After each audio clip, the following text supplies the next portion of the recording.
We're going to be talking about white mold with a focus on dry beans, soybeans, and potatoes. But again, looking at the presentation that's coming, there's obviously a lot more crops that are impacted by white mold, and that will be covered. But what we have today is we have our two experts from Manitoba, and I'm just going to give a quick bio to both of them. Speaking first will be Dr. Vikram Bisht, who is a plant pathologist specializing in potato and horticultural crops with Manitoba Agricultural based in Carman. Over the course of his career, he has also served as a pathologist for field crops, working on diseases affecting beans, canola, soybean, and other key commodities. His current work focuses primarily on potatoes and vegetable disease diagnosis and management, including on-farm research, demonstration trials, and extension activities. Vikram has extensive experience in potato seed production, disease management. He managed the Maine Department of Agricultural seed potato production program, both field and hydroponic greenhouse systems, and later worked in China for 2 years managing hydroponic seed potato production facility. He earned his PhD in plant pathology from the University of Illinois at Urbana-Champaign. Vikram is an active member of the Canadian Phytopathological Society, serving as membership secretary for nearly a decade. He also served as co-chair of the Potato Association of America annual meeting held in Winnipeg in 2019. So very excited with that. And our second guest today is Dr. Simon Huang, who is a field crop pathologist with Manitoba Agriculture and an adjunct professor at the University of Prince Edward Island. Simon also serves as a voting member for the WCC-RRC Pathology Subcommittee and the alternate chair for cereals for the Western Committee on Plant Disease. Previously, he served as a research scientist with the Department of Agriculture, Government of Prince Edward Island. Dr. Huang earned his bachelor's and master's degree in agriculture from Fujian Agriculture and Forestry University and his PhD in plant science from the University of Manitoba. He has a strong background in research, extension, and teaching with expertise in plant pathology, stress physiology, and molecular biology across a wide range of crops. He has published more than 25 peer-reviewed articles, one book chapter, and holds an international patent. Dr. Huang also serves as an associate editor for the Canadian Journal of Plant Pathology and Frontiers in Plant Science. So wow, some pretty big guests joining us today. And for those that don't know me, I am Drew Thompson. I am one of the technical sales agronomists. Typically, I would be covering Eastern Canada, but I do also work with a lot of the horticultural crops, as well as soybeans and dry beans. And so very excited to be part of this webinar today. But with that, introductions done, I would like to turn it over, and I believe it is Dr. Bish who will kick us off and get us going. So Dr. Bish, please take it away.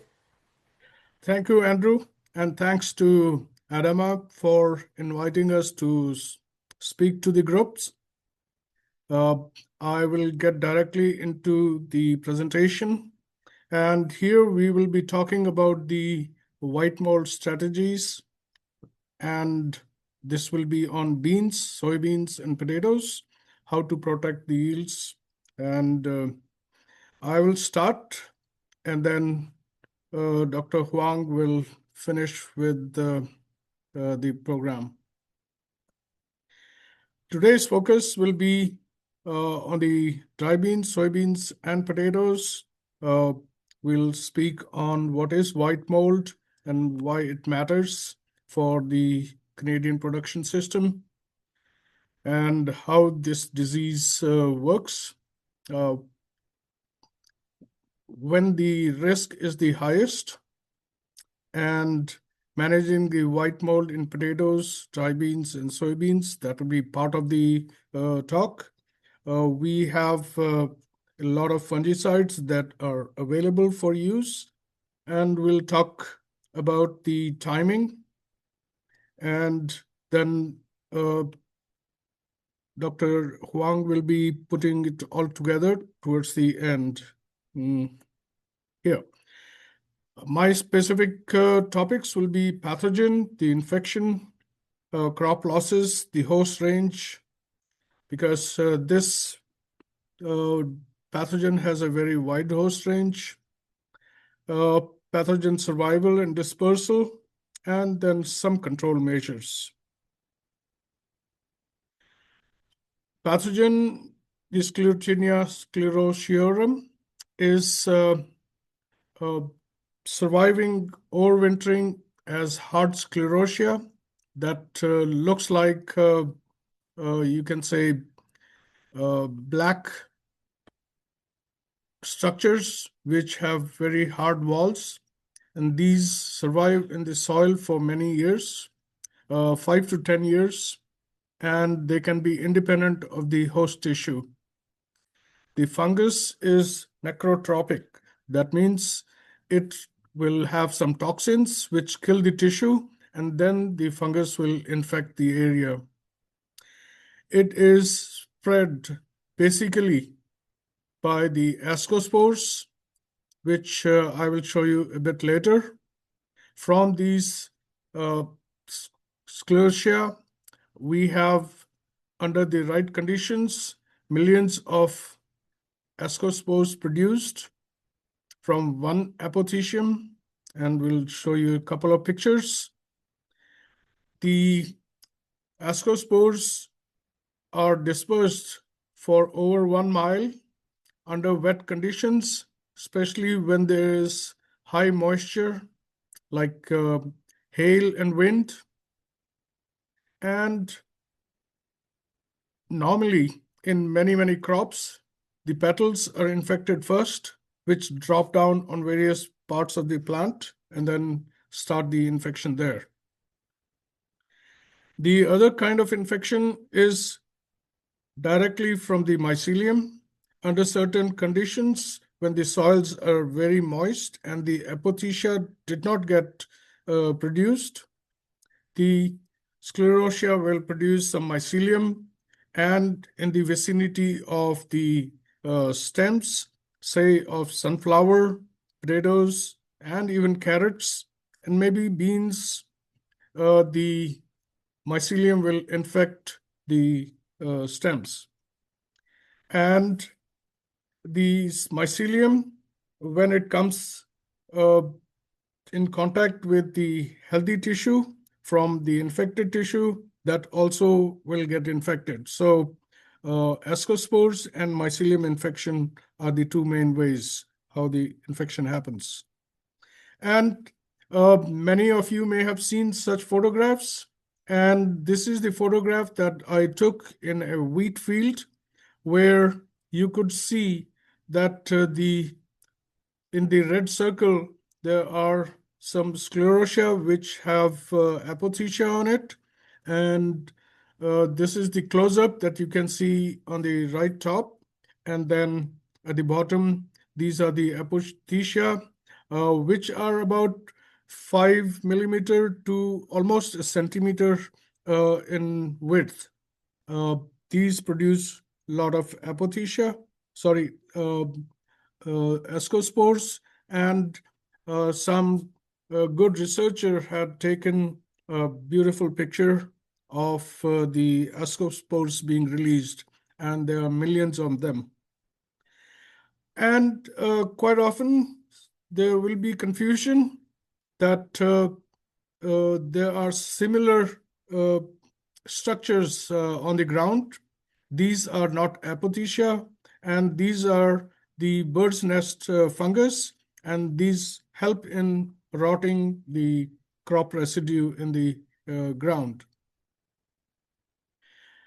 Now, the alternate to the ascospores, we have the misogenic germination, and the here you have the white fuzz coming out from the sclerotia, and here you can see that the mycelium from the sclerotia has infected the crop residue, and because the fungus is necrotropic, even though the tissue is dead, it is a good place to get the nutrition, and the fungal infection happens. In carrots, it is quite devastating when it goes into the storage. So here I have root exudates from the germinating plant will attract the fungus, and even in drier conditions, this can cause infection in the crop canopy. So the white mold causes a lot of losses in the crops that we are talking about.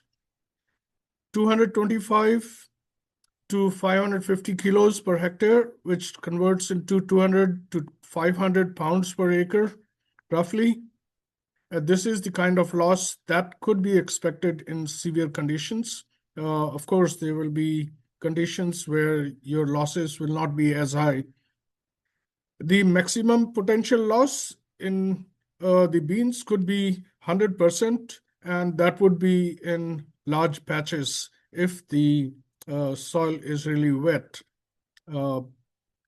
Long-term impact could be a lot of sclerotia are produced, and then they survive in the soil and create issues, 5 to 7 years later. Soybeans, on the other hand, uh, there are reports of every 10% increase in the incidence can lead to 2 to 5 bushels per acre loss. And this may not appear to be very high, but in patches, this could be 50% to 75% incidence of the disease. And so in patches, the losses could be much, much higher. So there are reports that in 2023, there was about 32 million bushels of yield loss in the US and Ontario. In 2017, this was about 57 million bushels. So there is a significant loss attributed to the white mold in soybeans as well. So not only the yield loss, but you have lower oil and protein content and quality. And when it gets mixed into the grain, then it leads to price discounts also. So there is multiple ways that this disease can cause losses. On potatoes, it is slightly different. There is impact on yields, but it depends on the timing of infection, which is true for almost all diseases. Most commercial varieties are susceptible to the disease, and there are reports of 20 to 35% losses. In Manitoba, however, such losses I have not seen. It will be 5% fields that will have patches of white mold, and that will normally be in areas where you had the susceptible crop grown in rotation. It could be beans or it could be soybeans and maybe sunflowers. So when you have a lot of sclerotia, it can be leading to some issues. And the potatoes sometimes get infected if they are close to the soil surface because of the mycelial infection, and then it could lead to secondary rotting in the storages. In storages, soft rot, the bacterial disease can then become a major issue. The fungus has a very wide host range, and reports are that over 400 plant species, mostly broadleaves, are infected. So here are some of the important crops that we deal with. Canola, soybeans, pulses, sunflower, vegetables like potato, carrot, lettuce, and then specialty crops like hemp, coriander, echinacea are also infected, or they are part of the host range. Alfalfa is, and there are many weeds which can basically help the fungus survive in the absence of, you can say, susceptible host. Cereals and grasses are practically non-hosts. And so if you have weeds in those crops, then the fungus can continue to survive in that field. And I have just a few photographs of heavy infection on canola. Then you have on sunflower, this field had 70% of the plants really badly affected. I don't think this would be harvested. There was an insurance claim from this level of disease.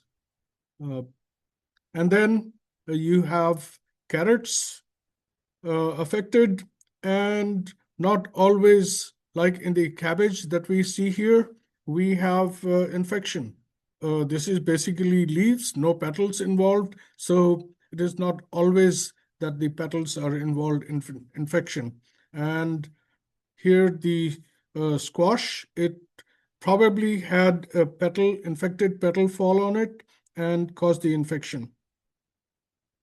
Here is what happens when the carrots have a poor storage and the infected carrots are kept for marketing for longer than necessary. This particular grower lost about 60% of his harvested product in the storage. And so basically, he did not make money, or rather lost money. So it is big deal.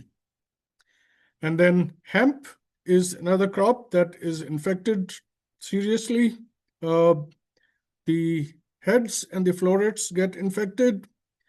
Another shot of the heads, and here the seed quality is significantly impacted.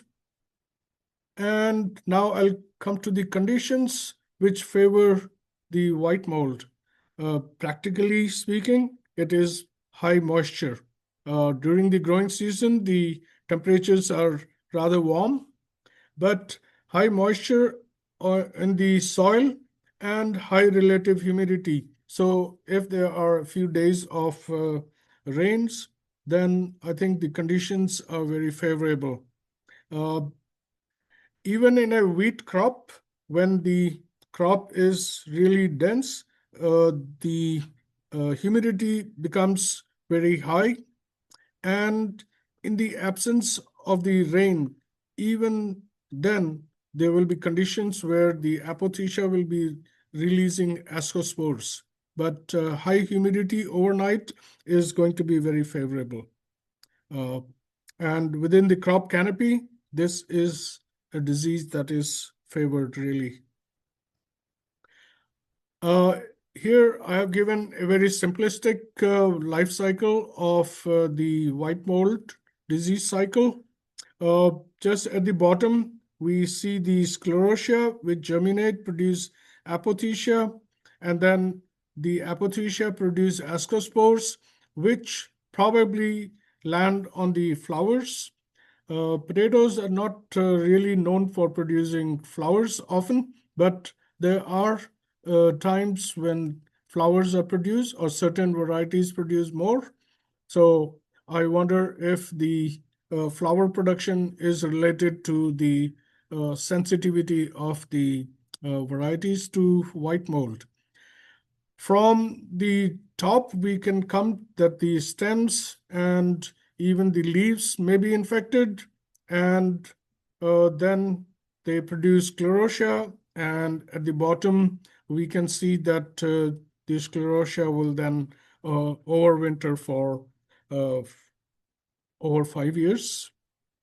The mycelium from the sclerotia that we see in the center will cause infection on the lower part of the stems at the soil line and then cause infection.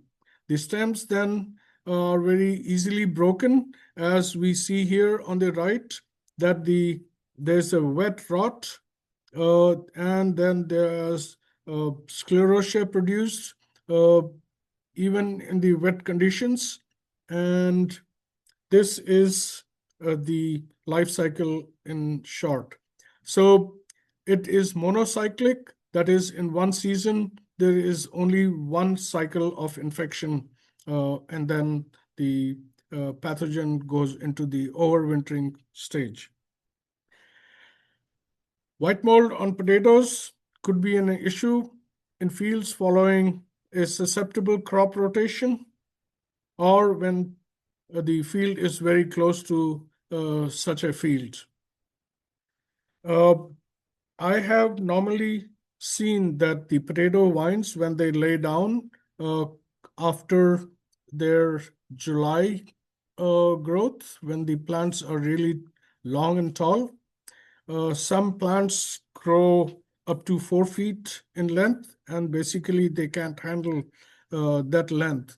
And so when high nitrogen is uh, playing a role for higher yields, the plants basically lay down, fall down, and that leads to the stems touching the moist soil within the wet crop canopy and leading to favorable conditions for infection. And then I have already talked about the stems and leaves, and then the lesion turned bleached. Tubers seldom get infected, but when they get infected, they can create problem in the storage. And uh, the incidence is usually high in potatoes growing at a tighter in-row spacing or between row spacing. In Manitoba, we have growers at 38-inch row spacing, but for higher yields, many growers are going to 34 inches. So that increases the plant density and the crop canopy becomes really heavy. There are a lot of fungicides that are available for use on potatoes. Uh, and talking to many of our growers, they do use fungicides which have impact on white mold, but generally white mold is not their primary target. They would be looking at late blight or early blight as their main target issue, and it so happens some of these products have impact on other diseases as well. And so here we have fluazinam, where we have Vantana as one of the products from group 29.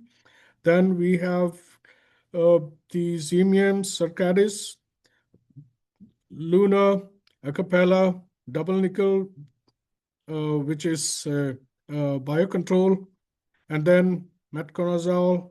Then we have Miravis Duo. You have Quadristop, which is combination of group 3 and 7, and then group 3 and 11. Oops, sorry. And then Oxidate, which is a multi-site activity product. And then we have some biologicals that I have listed here. This is not a comprehensive list, but some of the ones that are registered in Canada, and I may have missed a few, so I'm sorry about that. Key success, the keys to success for the fungicides that we use is the crop penetration. And here we need to have sufficient water volume and spray pressure so that the mist goes underneath the leaves and within the crop canopy. So plant coverage, the protectant philosophy is used. And if you have the fungicide before the disease infects, then there's a better chance. I think this is known to everyone. And then timing is critical. So in most cases, when there's flowering, that's when they need to be protected. And then rotation of products to prevent resistance development is an important thing, that not just for white mold. There are not many cases of resistance, but there are some instances of white mold resistance reported. Then there are some biologicals. I have worked with Contans. I like this product, but it is difficult to handle. Double nickel, Stargaz, Serenade, Lifeguard, and Regalia are some of the other products. So I will briefly talk about the contents. When I started working on this a few years ago, they were being shipped in insulated containers uh, because the room temperature would reduce the efficacy of the product. So these were refrigerated containers. Now, these were water dispersible granules, and it would make a very fine suspension, non-clogging. And I have tested it on carrots and on hemp, but on hemp it was inconsistent results, probably misapplication, or the disease pressure was too high. And here, very quickly, we use contents and we use serenade, and then we applied both of them together. So here is the uh, information on the infection percentage infected plants in a small plot that we had. So in the control, 36% plants, and in the water plus fungicide serenade only, we had 16%. Contents alone was pretty good, but it was not as good as the combination of the contents plus the serenade. However, there was no significant difference between the three treatments, but they were all significantly lower than the control. So contents did show impact. Uh, the problem is if your neighbor doesn't use contents and the spores from their fields spreads around, then the activity on your field is not going to show very well. So uh, it still needs a community approach to use of contents. The other new product or concept is the use of the RNAi technology. And Dr. Mark Belmont, he has developed a technology against the Sclerotinia on canola. And the advantage is that this particular technology works against a single species on a specific RNA sequence in the white mold cells. And the RNAi, that is interference, refers to a phenomena where small pieces of RNA can shut down proteins translation to make certain proteins that lead to infection. So if they are silenced, then the infection doesn't happen. And the uh, lab has produced double-stranded RNA solutions, which could be sprayed as a regular fungicide, or they could use the double-stranded RNA to modify a susceptible Westar line into a resistant line. And so this technology has a lot of potential for diseases. On Colorado potato beetle, this technology has already been marketed in the US, but not yet in Canada. And this is where I will stop and hand over the presentation to Dr. Shuanglong Huang. Thank you. All right. Yeah, could you stop the screen share? Yeah, thanks. Okay, get to show now.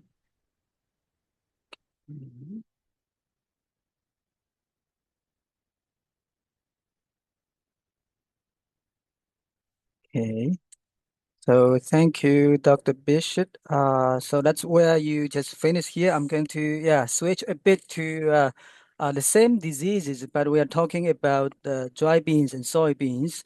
And as Dr. Bishop has introduced the life cycle and how the disease might spread during the growing season inside the canopies.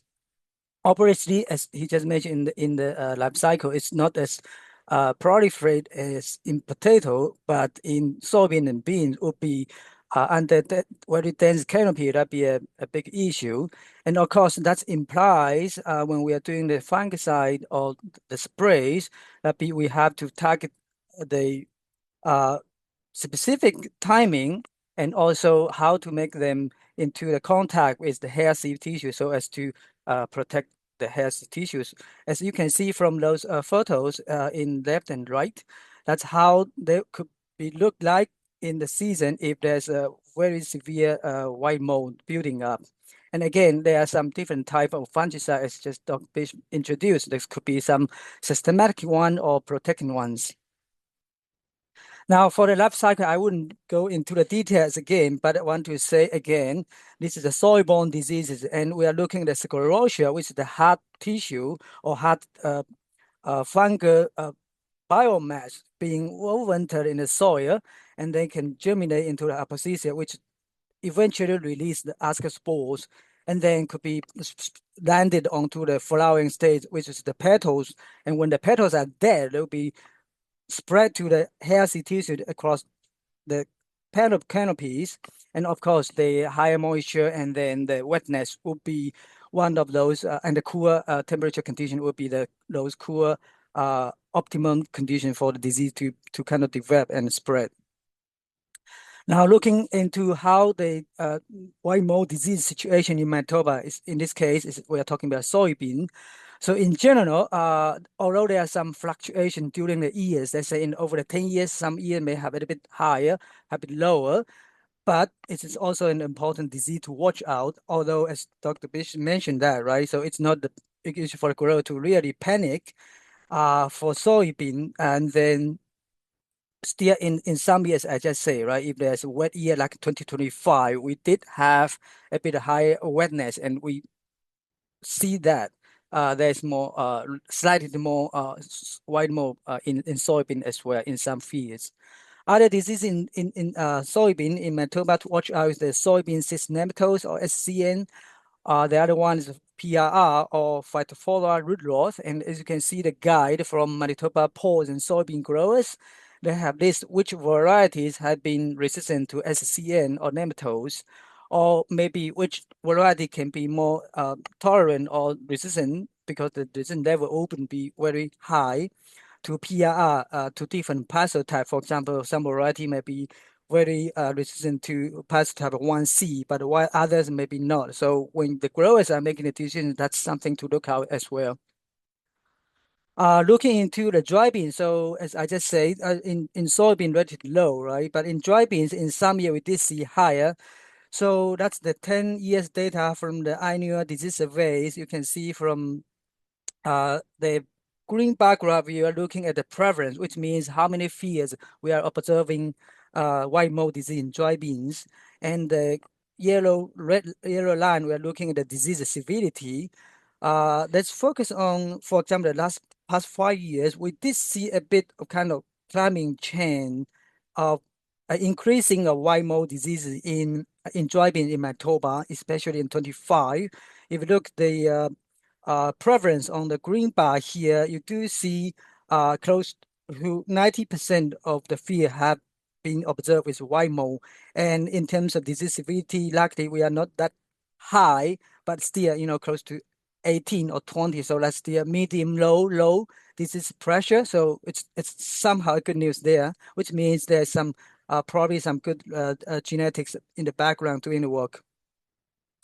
Moving a bit into, as we're talking about how the canopy it's affecting how the disease move into the canopies. So we want to talk about specific in the row spacings. In dry beans, in this case, we have some variety has been done the testing in Manitoba to see how it performs in terms of the white mold and other disease. In this case, we have the common bacterial blight. So these are the two top key diseases in Manitoba.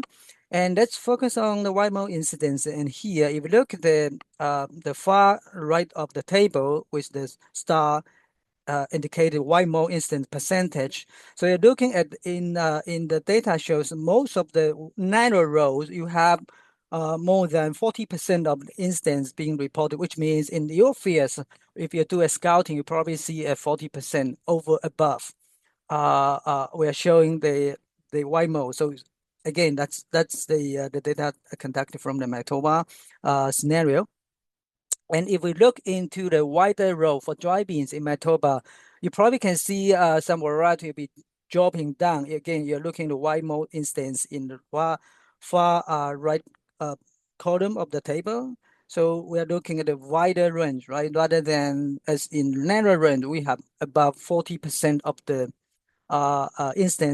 disease instance of white mold in across most of the varieties. But in this case, you will see some varieties did perform very well because we have the wider road. But again, there's a trade-off, right? If you are talking about what about the impact of your year, right? So there's a kind of trade-off you have to be careful with. And just to put into the graph how they look like. So these are the varieties, again, from the previous two tables, you can see the green ones, we are showing the narrow row. So you did have, say, over 40% of disease incidence, as I just stated in previous two slides. But if you using the same varieties, but using a bit wider row, then you will be having some of them could be reduced more than 50% will be reduced in about white mold instance. In this case, AAC agrosy, so you have 40% in narrow row, that could be dropped down below 20% of instance if you are adopting the wider row system. So that's one thing to consider. And this just a brief shot how white mold could be look like if we have really severe disease pressure there, and you can see the lodging and the very severe damage to the whole canopy, and of course the leaves and the stem and as well, and similar to potato too, right? Just going back to a bit of life cycle, but I'm not talking about life cycles. How can we really assess the risk there out there? So if you remember, we're talking about this is a soil-borne diseases. We're looking for the sclerotia, which is the fruiting body for producing apothecia, which is releasing the ascospores and so on. So soil temperature, we cool, and if we have the moisture, high moisture, then we have high risk. And how about during growing season, right? If the temperature and the humidity and the rainfall pattern, all this will be compounding the risk to a white mold or sclerotinia stem rot in dry beans and beans, and then soybeans and potatoes as well. And talking about risks, really, how practically, how in during the season, what are we looking at? What we're talking about, right? So we want to have the growth stage will be the flowering stage. So if you are doing the scouting, so you want to be careful to do it during the flowering, and you want to make a call. Say I'm going to do some spraying, so you want to make sure the timing is good. And how about as we just mentioned about population, so the density and the weather conditions as well. So again, that's just something kind of combined together. Now, how to deal with this guy then? We have to talk about a bit in the genetics, right? So relatively, there's no really true genetics in against white mold in beans or soybean, but we do want to have some sensitivity to this white mold diseases. In terms of dry beans, some bean types, but we are talking about more of the structure of the architecture of the bean type, not really the type of the beans, and there could be some variety differences again. But this in general, navies will be less susceptible to white mold and blacks and crayons and so on. Again, this is just a kind of in general, not really a specific variety or specific bean type. It's more of the architecture, more of the canopy development in your area. And following the genetics, so we do, as we have been talking about, fungicide is one of our focus today. You want to do it right before the closure. You want to do the coverage. It's ensure all the tissues are being covered. You want to do the best timing, as Dr. Bishop had mentioned, about 20 to 30% flowering, that's probably good timing. And in severe case, you may have the second. And ready, you may have the third application if you have to. So I kind of combine everything from what we have in the tool really to again, in this case, in this slide, we're talking about beans and soybean.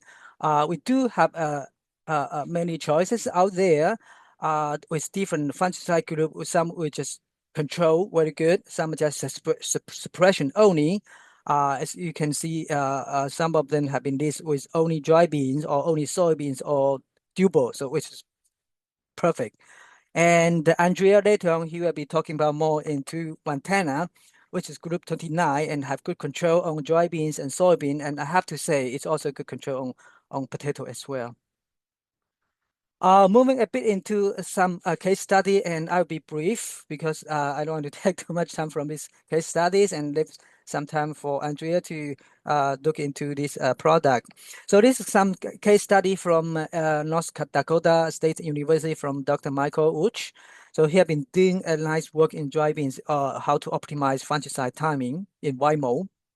And the question being asked really, when, right? When is the key to apply? When and what kind of condition you have to consider when you are doing application? So I'm sure you guys have been doing the best practice already. So let's get into a bit how have been doing this. So one scenario is they are using in this case, a pinto bean as an example with the open canopy, and we're talking about less than 95% of canopy being closed, and with 70 to 85% of plants has the initial or the pin pod stage. And if you look, the two things we are looking at here, actually, if one is you are doing one application, for example, and then you can see how much yield gain you can look at, right? So if you compare to non-treated control in the top, at 40% to 70% or 70% to 85% of the plants with initial pods, you can have really good return in terms of yield. We're talking about 300 pounds per acre of the yield gain, which is good. And if you're looking at the two applications here, so we're talking about 1 week or 2 week interval in between. So again, if from 40% to 85%, you have pretty good coverage or yield gain as compared to the non-treated control, and obviously the white mold will be reduced, right? And then the second scenario, we're talking about the same again in pinto beans, but with a closed canopy. So we're talking about over 95% closure and 10 to 20% of plant with initial pods or pin pods. And similarly, although the timing will be different, say in the case of one application, you are looking at the 10 to 20%, you already see the gain above 300 pounds per acre of the yield gain. And if you want to do the two applications, say from 10 to 20 or even above 60 to 80%, still again is pretty high and could be, some of them could be double as compared to if you're doing in the first scenario when there's open canopies. Kind of taking everything together from this study. So if you're doing a single fungicide application in pinto bean, so 60 to 80% had initial pause, that'd be very good, regardless if you're doing is canopy open or closure. But if you're doing two fungicide applications, so you kind of have a bit of a wider window, right? So 50 to 80% of plants, when they have the initial pod, then the canopy is open, and then 20% or 20% of have the initial pod, and when the canopy is closed. So these are kind of the best timing for you to kind of pin to and decide, say, I'm going to do it now. And really, before you do that, make that call, right? You have to see if is that the really need, right? So if there's no need, then there's no point to go for that. But if you run into this situation, just consider this best timing to do that. So they did also apply not only pinto beans, they also did a whole bunch of different research in dry beans. I'm just going to focus on black bean here for the sake of time. So for black bean here, you can see 90 to 100% of plant with initial pin-shaped pods. So that'd be good for single fungicide application. And the efficacy, again, will give you similar yield return as we are talking about pinto beans. While you're doing your two fungicide application sequences, if we look at the black bean, again, we are talking about 10 to 30% of plant with initial pods. And something to consider again is the interval between the first application and the second application, right? So you want to keep monitoring. Usually it could be done in 1 week or 2 week interval to tag the white mold, and they probably have the similar yield return as well. So back to a bit of the how we're really thinking about and into your real practices. So you don't want to apply too late or apply too early. You have to target the window of flowering. Also the fungicide, right? So you talk about if the canopy opening closure and when to apply to have the best return in terms of the dollars. For 2026, again, Manitoba crops, pulse and soybean grower, they have been laid out very nicely how to really to do a risk assessment. So again, these are a few things I'm sure you guys have been doing. So regular scouting, and if you want to consider, if you have an issue with Weimar, you might want to think about a wider road spacing, weather conditions, and how to kind of gauge when to apply the fungicide, which product to choose with, and the timing really is very important in on top of the product selection, and also how to optimize the coverage to reach to every tissue if possible. Take-home message really to focus on white mold. Could be potato, could be beans and soybeans and other susceptible hosts. We want to have the integrated pest management or IPM approach to be more conservative and sustainable. You want to rotate into, as Dr. Bishop just mentioned, into non-host and then other different type of fungicide group, for example, and consider wider role if you have to the timing and the product, right? Everything.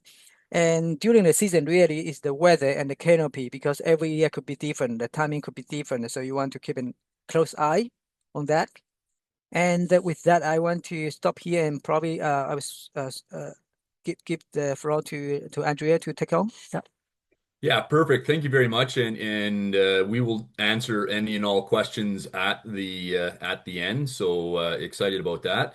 And yeah, I'm going to take it away. And what I'm going to do is I'm going to talk about a product that's relatively new to Adama's lineup, Vantana with fluazanam, which does have really strong activity on white mold, as was mentioned by Dr. Huang, and on both soybeans or all crops, soybeans, dry beans, and potatoes. It picks up a bunch of other stuff, but that'll be the focus today. The approach I like to take though when talking about a product is I like to do a bit of what I call the deep dive. So I want to go into the background chemistry. I want to discuss why that leads to the use patterns that we have, as well as some of the future use patterns. I think it's also very important to talk about some of the watchouts. We're really excited how this product works and the efficacy it delivers, but we do want to make sure that no one's making any mistakes. And then really appreciate both Dr. Bisht and Dr. Huang talking about how we got bring it to the field, that take home message, and I'll take a spin on that as well. So to start with Vantana, which is powered by the active ingredient fluazanam, lots of big fancy words up here in the top, and don't worry too much about that. Really, what you need to know is that the way that it works is that it gets into the spore and it shuts down the mitochondria. And so the way that I would sort of make an analogy is think of that spore as being like a little car, and that little car is going to drive all over that crop and cause damage. Well, if we go in and we remove the mitochondria, that's the same as removing the battery. And if we take that battery out, that car's not going to go anywhere. So that's kind of the way that fluazanam works as an active ingredient.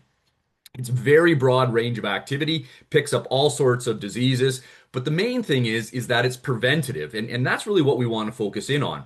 So again, right, when we talk about a preventative fungicide, it's something that we need to get in place before the disease is there. When we look at that background chemistry, it has very low water solubility. So it's not systemic. It's not going to get into the plant and move throughout. It has relatively high solvent solubility. So what does that mean? Well, it means that it tends to bind into the waxy cuticle. So you form this protective layer over the tissues that you hit. It's not going to move. It hits, it sticks, and there it shall stay, which is great, right? And it's a very strong preventative product. But what's really odd about this is that oftentimes it's viewed as a Hail Mary product, kind of like, oh no, I've got some disease, let's bring this out. And so you go, well, geez, it sounds like you're talking out of both sides of your mouth. And fair enough, right? It does prevent the spores from germinating. But what the research has found is that it can actually be applied to visually diseased tissue to render the spores waiting to be released unviable. So what does that mean? Am I full of beans here? No, I'm not. So this is some research that's out of Denmark. And so again, in the bolded part here, you can see if there is visible late blight. So this is talking about potatoes and late blight, but again, sort of follow along. If there is visible late blight infestation, it is recommended to apply a fungicide with a spore killing effect. Fluazinam or those fluazinam containing fungicides. So hey, there's a bit of shot in the arm for the fluazinam ones. And so, but what's actually going on? Well, so this is a picture. This is just me playing with Google. But basically, this could be any disease. This could be the mold on your bread. But here we can see the spores inside this tube, and these spores are waiting to be released. And oftentimes, why we can see a disease on a crop is because it is at that reproductive phase. There are now the spores there. Well, the fluazinam that's in Vantana is able to get through the skin of the tube, for lack of a better term. It will get into this spore. It will do what it does, impact and impair the mitochondria. So even though that these spores are going to release into the environment, and as Dr. Bish said, right, in the case of white mold, it can travel up to a mile. Those spores that got impacted or touched by the fluazinam, they're duds. They're not going to be able to germinate and effectively infect our crops. So that's pretty cool. And so, again, we're sort of focusing in on white mold. There's a fellow by the name of Gerard Pynenberg, and as I'm sure you all know, agriculture is a very small world, so he's actually a buddy of mine. But he was doing his master's research in the early 2000s looking at fluazinam on white mold in dry beans. And what he found was that they got the best results when they applied early. Now, again, it's preventative. We need to get that protection there on the canopy. And again, both Dr. Bisht and Dr. Huang said, yep, let's make sure that we're applying early. But actually what they were finding was if you could see those apothecias, right, those little mushrooms that are starting to germinate, that same idea, we get the fluazinam in there, and inside those little mushrooms, that's where the spores are, similar to here. And it was actually, that seemed to be what was rendering them ineffective. And that seemed to be a big part of why they were getting so much efficacy when applied early. So this is not saying, hey, let's apply it to the dirt. Definitely not. That's not what we're saying. But if you're out there and you're scouting and you start to see some of those apothecias germinating from those sclerotia, yep, you know what? I don't care too much what the stage of the crop is. That probably means that it's go time because the environment is such that there are now going to be spores there. And if we can prevent those spores from infecting, we're going to prevent them from doing the damage. So that's a bit of the background. Current use patterns, again, there's a whole list of crops on the Vantana label. Potatoes, apples, soybeans, dry beans, those are the big ones. But there's also the brassica veg, there's some of the berries, ginseng, onions, all kinds of things. Potatoes far and away is probably the largest. Dry beans, soybeans, and apples would probably be next. If we look at the future uses that might be associated with Vantana and other fluazinam products, it's kind of viewed as a white knight in the horticultural space. And this is mainly due to resistance. We know that unfortunately, there's just all kinds of resistance that's happening with the group 3s, the 7s, and the 11s, right? Right now, there is no known resistance associated with fluazinam. So that's a great thing. Unfortunately, we know that regulatory changes sometimes remove some of the tools from our toolbox. And in the horticultural space, a lot of the group M's, they are getting some restrictions. So again, products like Vantana with fluazinam are being investigated and considered as alternatives. But what's really interesting though is that when we only sort of had one game in town, only a single product that contained fluazinam, the price point was very high. But as new entrants like Vantana have come in, that's really changed the value proposition associated with this molecule, and it's really got the potato, the dry bean, and the soybean guys sort of sitting up going, hey, this makes a lot of sense. We're pretty interested, tell us more. So I think again, it's always important to sort of do the raw about how great a product is, but I think it's also important to sort of talk about some of the watchouts. I think, the first thing, anytime you've got a single active or a single mode of activity active, and there's a lot of interest, there is the risk of resistance. Overall, fluazinam is considered a very low risk product for resistance, so that is great. But again, it is a single site, it's a single mode of action. We want to make sure that we manage it because we could get resistance if we overuse it, if we abuse it. The other challenge, though, is probably the response with oil. If you mix fluazinam products like Vantana with an oil, there is a good chance that there could be some damage. And again, as the price point changes and the value proposition changes, more and more people are going to look at it. Unfortunately, there may be some tank mixes that are not what we wanted, and I think that's really why I want to touch on that here today.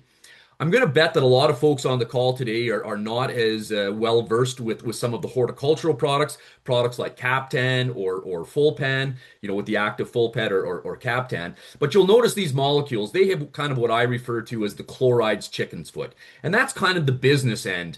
And the problem is, though, well, that does a great job of controlling diseases. If that gets through the waxy cuticle to the cells underneath, it can damage the cells underneath.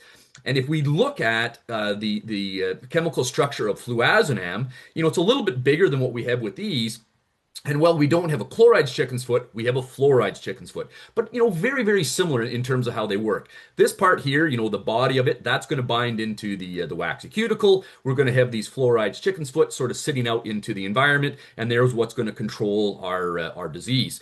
The problem is, though, if that gets through that waxy cuticle, again, to those cells underneath, those fluorides that are doing some of that damage to the spores can unfortunately damage the tissue underneath. And so this is some work that was out of France, and really they're promoting it in potatoes, where fluazinam is used quite a bit. But it basically says here, looking at the highlighted, is, it burns, it browns, necrosis, shriveling, hardening of the leaves. And again, some late blight products are incompatible with mineral oil, so fluazinam. So if you're familiar with potatoes, often they'll use a mineral oil to help suppress things like aphids, particularly in seed production. They don't want those aphids, which are vectors to different viruses. They want to get rid of them. Unfortunately, you can't mix them, because what will happen is the fluazinam will dissolve into the oil. The oil will carry it through the cuticle, and you'll see that damage underneath.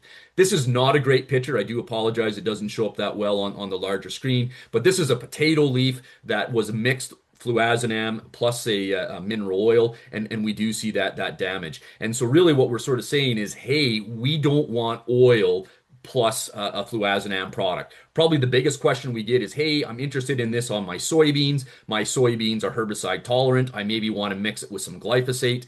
We know that glyphosate, has a very high surfactant oil load.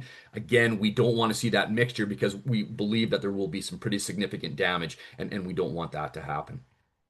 So, taking it to the field, again, I think it's best to position this product as a preventative, use it before the disease is there. That Hail Mary use pattern can help in certain instances. I don't think it's necessarily one we want to consider for white mold. If that white mold has infected our crops, we're not going to come in and be able to cure it. That's not what it works. But again, if we start to see some of those apothecia in the soil, that's probably a good indicator that we probably want to start mixing up the tank and get out there and applying soon.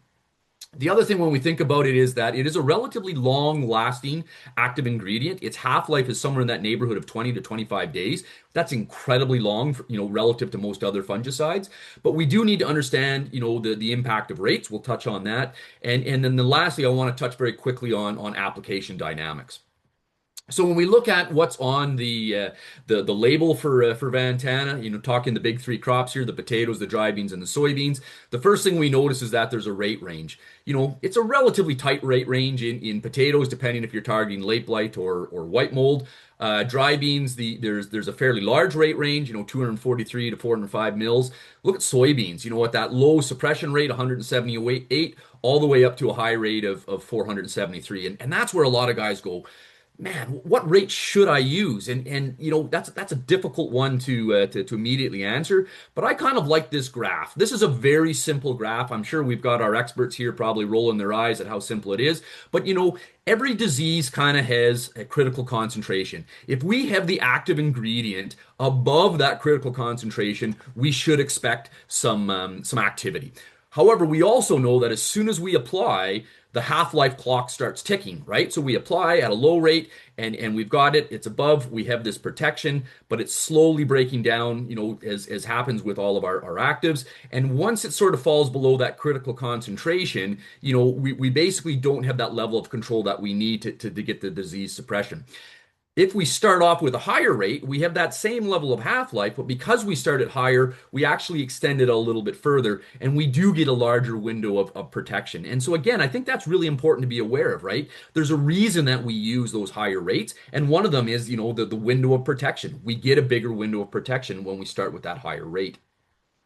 The other thing, though, is what's the disease pressure? And I think that probably should be the biggest driver. The higher the disease pressure or the anticipated disease pressure, the higher the rate that we want to use. How do we know that? Well, it's difficult, right? But what's the historic pressure in that field? Is that a field that's prone to having white mold? If it is, we probably want to go a little bit higher.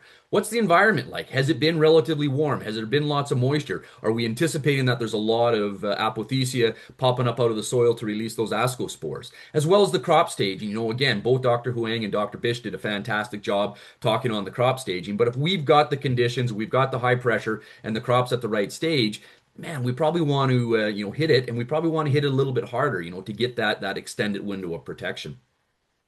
The other thing though is what about, the application intensity? And so if we're going to go with a single application, only apply it once, I would think that's where we really want to be at that higher end of the rate range. If we are going to make multiple applications, we probably don't need to be at the highest end of the rate range for both applications. Maybe start off high, we can come back in a little bit lower with the second one or whatnot. Because again, right, remember that half-life, it's not all gone by the time we come back in for that second pass. The other thing that's really interesting, and this is a bit of a deeper one, and kind of maybe take it offline if anyone was interested, but people are starting to play with mixtures. What if I mix Vantana with something else that has activity on white mold? Do I need to be at those highest rates? And anecdotally, it seems to suggest that some of these mixtures are providing pretty good activity, using the lower ends of the rate range. So I think that's something that is out there to explore, and hopefully we'll get a little bit smarter as we go. Last thing that I want to touch on from kind of that technical perspective, again, a really great job by both Dr. Huang and Dr. Bish about the application. I really think application dynamics is hugely important. I don't want this to turn into an application conversation, but we need to understand how to apply Vantana to get the maximum efficacy out of it. Again, as I mentioned, it's a sticky molecule, right? It is not going to move. Where it hits is where it lands, is where it sticks, and that's what it's going to protect. So we really, really need to ensure that we're getting good coverage because we don't have that systemic activity. So what do we need? We need a droplet that's going to hit, cover the target, right, the foliage, but we need to make sure that it doesn't drift. We don't want our fence rows to be green with disease free, but and we also want to make sure that the droplets aren't too large that it's going to run off the foliage. So we sort of need to take all that into mind and think, okay, what's the droplet size? So droplet size, what's that? Well, a droplet size is determined based on the volume of water you're putting on. What's the pressure that you're planning to apply it at? What's the orifice? What's the size of the opening on your nozzle? And what's your speed of travel, right? Because most of us have those rate range controllers. So the faster we go, that's going to impact the pressure and everything else like that. But, take all of that in, consider that. But, if I'm sort of thinking it, where do I want to see you? I probably want to see you somewhere around this 300 micron level, right? Because we're going to have enough size that we're going to get into the canopy, deeper into the canopy. We're going to be large enough that we're not going to drift. We're not going to end up on the fence row or in the neighbor's field, but we're not going to be so large that we're going to run off. So again, when we think about how we apply, a lot of us think, hey, I've got this nozzle, that nozzle. I really don't think we need to be thinking that way. We need to be thinking about droplet. What's the droplet size that's going to ensure that I get the coverage that I'm chasing? So again, I always think that's important and did want to mention that. But anytime you sit into a presentation, and so this is just on my part, really you should be asking yourself three questions. What, so what, and what now, right? And hopefully the what was, to learn about fluazinam in Vantana as a powerful fungicide active that can really help control a lot of problematic diseases. In this case, the target has been white mold, but there's a whole bunch of other diseases that it's going to help with as well. So what? Well, again, as was mentioned, Vantana is a new entrant to this space. This has really changed the value proposition of this active. So I think it's really important to, maybe sort of say, hey, I thought that was too expensive. I didn't want to use it. Very different value proposition today than maybe there was 3-4 years ago. Have a look, sort of see if it might be a fit. And the what now? Work with your ADAMA partner. See if Vantana may be a fit. Does it fit into your rotation? Does it fit into your disease spectrum and the risk and everything else like that? And I believe you'll probably find that it does. And really, what I would recommend is give it a try. Let's figure this out. Let's see how it works on your farm because I think it is going to bring a lot of value. So with that, thank you very much. And I think what we're going to do now is we're going to open it up for questions. And as was promised at the start, we do have the QR code for those that are with the CCA looking for their CEUs. But yeah, I would ask that Dr. Bish and Dr. Huang, if you take yourself off mute, and I believe Patty is going to help us if there was any questions that she could maybe read to us. Yes, the only question that we did have that came in was regarding faba beans. Somebody's asking if they could grow them or do they require a lot of moisture. Do either of you have a comment on this? I can refer to what SAS Pulse does say. Okay. Yeah, Doctor, do you want to go first? Yeah. I'm not a bean person, so I may Okay. not be able to answer that. Yeah. I may just a few comment out there. So what I understand from what am I understanding, just to facilitate this discussion is, we in Manitoba we have a relative very small acreage of faba bean. We are talking about maybe 40, 50 feet, kind of something like that every year, in mostly in southern area. But yes, you are right.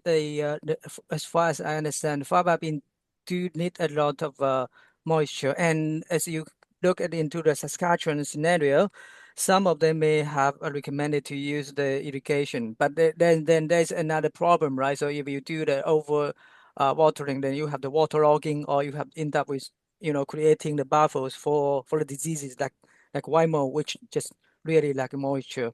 So yeah, so I guess as Patty was saying, yeah, if Dylan, I think that's the person who asked the question, maybe they can refer to SAS polls. They may have more information to share. But yeah, I try to share a bit of the background from Manitoba. I do. I live in the northeast part of Saskatchewan, and faba beans Okay. have been something that we've grown here. They're best recommended for the black and dark gray soil zone, as they are moisture loving and are more tolerated to saturated soils. The reason growers were switching to fabas in this area was due to aphanomyces. They are not affected. They have a better tolerance to aphanomyces root rot here in northern Saskatchewan. So hopefully that answered Dylan's question. If he needs more information, just go into the SAS Pulse website and you can click on faba beans and it goes through growing them and what they require. Other than that, there's no other questions in the chat. So I'll give our attendees another minute to answer or ask any questions. Otherwise, we will probably close off the webinar. I have a comment here on the potatoes.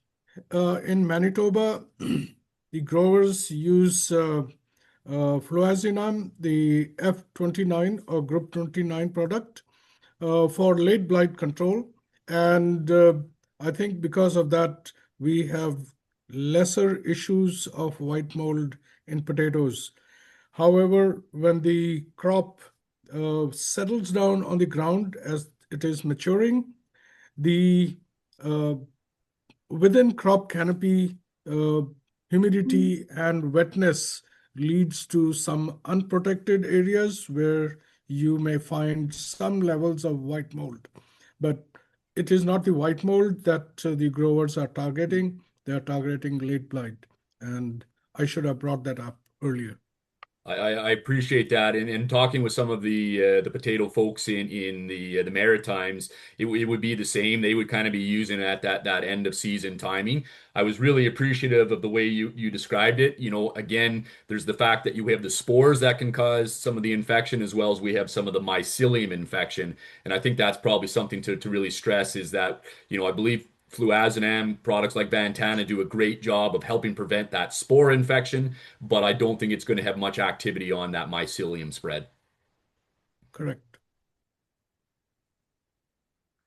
Well, Patty, if no other questions have come in, I want to take the moment to say thank you to all attendees. I definitely want to thank Dr. Bisht and Dr. Huang. I took a lot of notes, learned a lot, and really enjoyed this opportunity. And yeah, with that, I wish everybody a very safe and successful spring. It's just about upon us. We've got the killdeers here running around in Ontario. That's always our indicator. So yeah, with that, thank you again, and all the best for the 2026 season. Thank Thank you. you, Thank Andrew. you. Thank you, Thank Adama. you.